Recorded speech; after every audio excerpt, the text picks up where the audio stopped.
오늘 들려드리고 싶은 이야기는 폐경기 또는 갱년기 탈모입니다. 대체로 피부가 늙었다 라고 느끼는 시점은 대부분은 한 30대 중후반부터인 것 같아요. 그쯤 되면 뭔가 주름살도 보이고 피부가 좀 느슨해졌다는 느낌이 시작되죠. 그런데 우리가 또 간과하고 있는 지점 중에 하나가 바로 머리카락 모발입니다. 젊어 보이려면 헤어스타일도 짱짱하게 나와야 젊어 보이는 거거든요. 근데 이 모발에 있어서 여성분들이 내 머리카락이 스타일이 안 나오고 힘도 없고 얇아졌네 를 느끼는 가장 중요한 시점은 바로 갱년기 또는 폐경기입니다. 모발의 노화, 즉 나이가 들면서 늙어가고 여성의 경우 그에 따라 폐경이 진행되는 생리적 현상과 맞물려서 머리카락이 늙어가는 현상의 일종이라고 이해하시면 좋겠습니다. 여성들의 폐경기에 이르러서 또는 갱년기 기간에 접어들어서 머리카락이 점점 얇아지고 빠지고 새로 자라나는 머리카락은 되게 듬성듬성해 보이고 또 힘이 없어요, 얇으니까. 그래서 아무리 스타일링을 하려고 해도 머리카락이 스타일링이 안 잡히고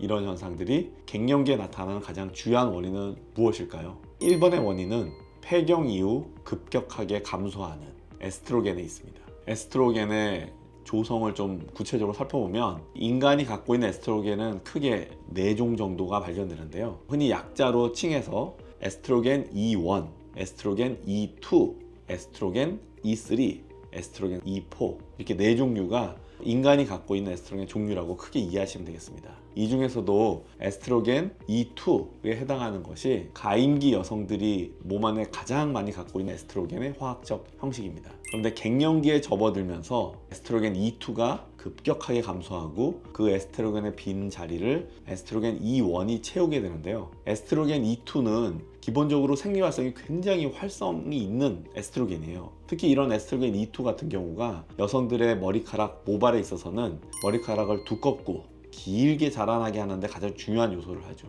그랬던 에스트로겐 E2가 갱년기를 맞이하여 폐경기에 접어들어 급격하게 감소하면서 머리카락을 두껍고 길게 만들어내는 모발의 성장기가 확 줄어들게 됩니다. 그리고 대체로 나타나는 에스트로겐 E1의 경우에는 생리적 화학적 활성이 E2보다 완전히 떨어지기 때문에 형식적으로는 에스트로겐이 어느 정도 몸 안을 유지하고는 있지만 에스트로겐 E1 타입으로 갱년기, 폐경기에 바뀜으로써 머리카락을 두껍고 길게 유지하는 능력이 같이 떨어지게 되는 셈이 됩니다. 이를 통해서 여성들이 폐경을 거치면서 에스트로겐의 아종, 서브 타입이 E1에서 E2로 변경되고 플러스 원래 가임기 때 온몸을 짱짱하게 받쳐주던 에스트로겐 E2가 급격하게 감소하는 현상 때문에 모발뿐만 아니라 몸의 여러 가지 변화들을 맞이하게 되는데요. 머리카락의 경우에는 얇아지고 갑자기 빠지고 길게 자라나지 않는 일들을 겪게 됩니다. 이러한 현상들을 그냥 종합해서 우리가 폐경기 탈모 또는 갱년기 탈모라고 부르게 되죠. 여기까지 들으면 에스트로겐을 다시 E2를 보충해주면 머리카락이 두껍고 길게 자라는 거 아니야? 라고 생각하실 수도 있죠. 네, 맞습니다. 그래서 옛날에는 에스트로겐 보충요법이라는 걸 원래 했잖아요. 갱년기, 폐경기의 머리카락 이유뿐만 아니라 여성들이 전체적으로 온몸의 생리적인 변화를 극복해서 에스트로겐 E2를 투입하던 시절이 있었는데 장기적으로 에스트로겐 E2를 복용하면 심혈관계 질환의 확률이 높아지고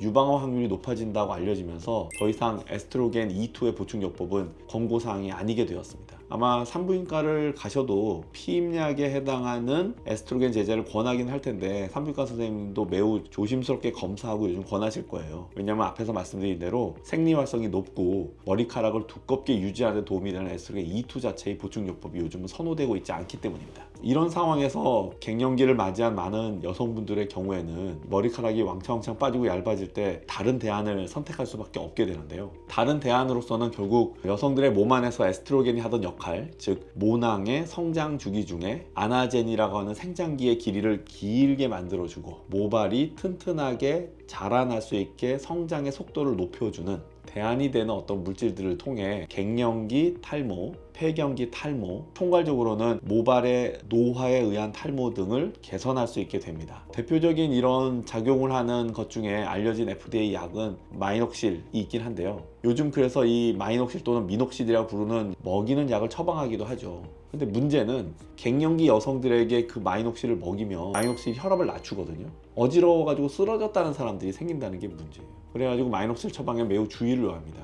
특히 젊은 사람들이야 마이녹시 같은 거 먹어서 혈압이 약간 낮아져도 어지럼증을 잘 못 느끼겠지만 갱년기에 접어든 여성들은 안 그래도 몸에 변화가 많은데 마이녹시까지 복용했을 때 그 어지러움으로 인해서 다른 문제들이 생길 수 있죠. 그래서 최근에는 이런 마이녹시를 대체하는 대체 요법들에 대한 탐구들이 많이 되고 있는데 이런 연구 결과 중에 하나가 세라엑소점이 있습니다. 모낭의 아나제네 길이를 길게 하고 그것의 길이를 유지함으로써 두껍게 자라게 하는 것이 실험적으로 입증된 물질인데요. 물론 또 줄기세포에 대한 부분들도 논의가 또 되고 있고, 재미있는 사례 하나는 여성분들이 임신을 하면 아이를 갖잖아요. 엄마와 반응해서 아기들도 일부 에스트로겐을 생산하거든요. 뱃속에 있는 아기가 생산하는 에스트로겐은 E4라는 타입이에요. 엄마한테 나오는 게 아니라 애가 엄마한테 공급해주는 에스트로겐인데, 이 E4가 오랫동안 엄마 몸에 들어가도 심혈관 질환을 일으키지도 않고 유방암도 일으키지 않는 굉장히 특이한 형태의 에스트로겐으로 알려져 있어서 최근에는 태아가 생산하는 에스트로겐 E4를 약물로 합성하여 가지고 피임약도 나오고 최근에 이러한 대안들도 좀 나오고 있는 셈이죠.